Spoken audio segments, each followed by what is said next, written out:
500斤的胖子洗澡有多难？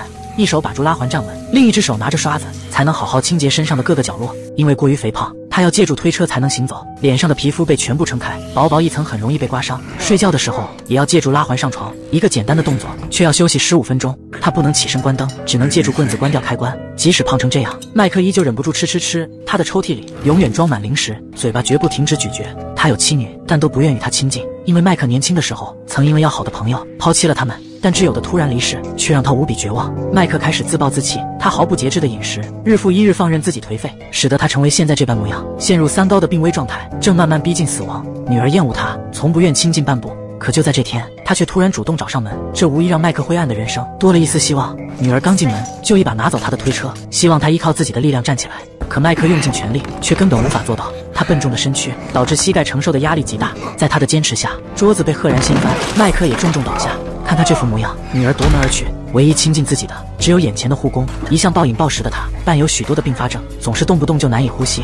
护工总是劝告麦克赶紧去医院求医，然而麦克每次都以没钱为借口，草率拒绝护工的好意。他是一名老师，可以依靠网络授课赚取稀薄的外快，但因为长相自卑，他从不打开摄像头。女儿就要高中毕业，每天都会来麦克的家里，并不是他渴望父爱，而是他需要有人帮忙修改论文。可麦克毫不在意这些，女儿的到来使得他重新燃起生活的希望。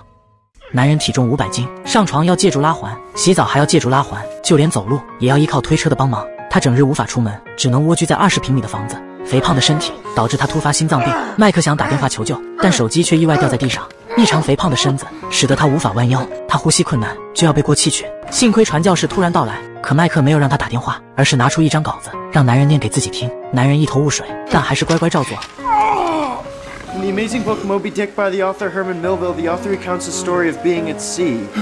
每次呼吸困难，他都是凭借这篇稿子使得自己冷静下来。麦克也想减肥，可身体却无法动弹，悲愤再次化成食欲，麦克只能疯狂往嘴里吃。他本想一死了之，然而女儿的到来却让他重新燃起希望。他想在临死之前弥补对女儿缺失8年的父爱，可女儿毫不领情，凭什么无缘无故丢掉自己？又突发奇想，想要找回自己。他渴望父爱，但也对麦克怀恨在心。听着女儿歇斯底里的斥责，麦克没有一丝愤怒，反而极度欣慰。I hope you know what an amazing person you are. I couldn't ask for a more incredible daughter. 虽然被父亲夸奖，但女儿却没有吭声，反而给麦克做了一份三明治。麦克心满意足地吃下，却不知道女儿在里面下了安眠药。看到父亲沉沉睡去，女孩开始在房间翻找什么，但大门突然被敲响。女孩上前开门，发现是上次来的传教士，她想让麦克加入自己。女孩假意让男孩进门，却威胁他当面吸烟。女孩则拍照取证，因为对于教会成员来说，这根本不被允许。随后他拆穿男孩的谎言，因为本地的教会早已取消上门服务。男孩谎言被拆穿，立即跑进房间躲了起来。他跟女孩坦白，自己真的是传教士，只不过因为偷窃已经被教会开除，他不敢告诉爸妈，只能偷偷跑出来，想着多做好事，尽量弥补自己的过失。男孩情真意切的坦白，却被女孩全部录音。此时护工突然回家，还带着自己的母亲，看到麦克的样子，就猜到事情的原委。幸亏女孩放的药不多，麦克很快被护工叫醒。而妻子之所以来这，是为了女儿账户里多出来的10多万美金。妻子指责麦克，这不仅无法弥补父爱，还会让女儿变坏。麦克无言以对，可护工却极为生气。麦克已经病入膏肓，却总用没钱的借口推脱去医院的治疗。原来他把唯一的救命钱全部给了这个不理解自己的女儿。护工气得夺门离去，妻子也开始指责女儿不该偷偷跟麦克见面。女儿误以为麦克出卖自己，气愤的就要离开。麦克急忙拿出修改的论文，本想挽留女儿，却被他一把夺过。他声嘶力竭地大喊 I don't care about you. Get that through your fucking skull. Ellie, please. Just fucking die already.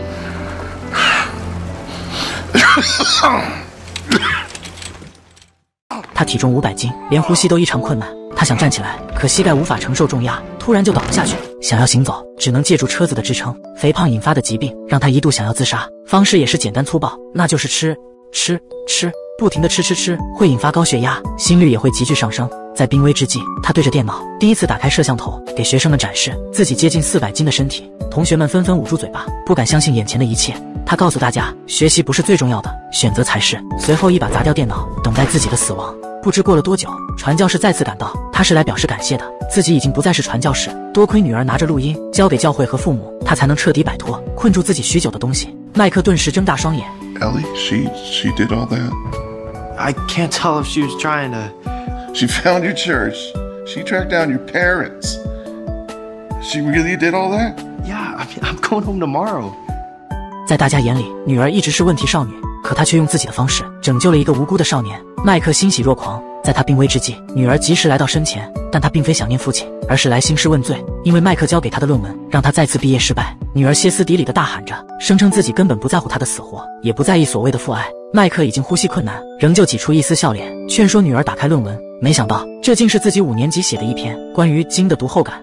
She sent it to me 4 years ago. I wanted to know how you were doing in school, and she sent it, and it's the best essay I've ever read. Why are you fucking with me like this?